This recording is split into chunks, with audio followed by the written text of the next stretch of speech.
Paano nga ba gumawa ng shop kay Sitaw? Punta ka sa browser, search sitaw.com,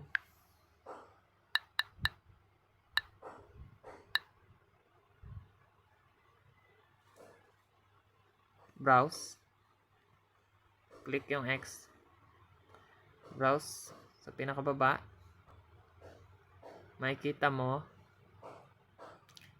be a seller, apply now. Click apply now. Click agree. Lagay ng first name.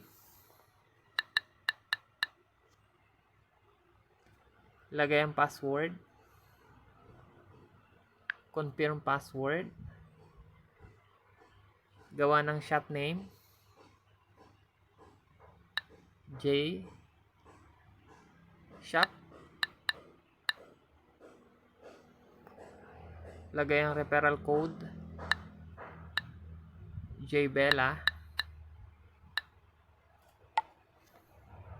ID, pumili. National ID, UMED, Postal ID, Voters ID, depende sa gagamitin mong ID. Tapos picture ng ID, i-upload. Ilagay ng number, 09, etc. 9999. Tapos balik sa email.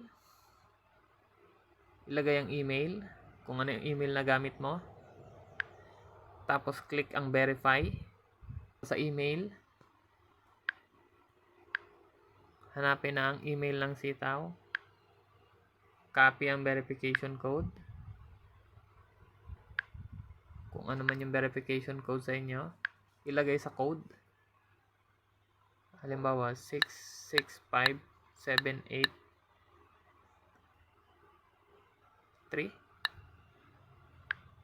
Then click register your shop.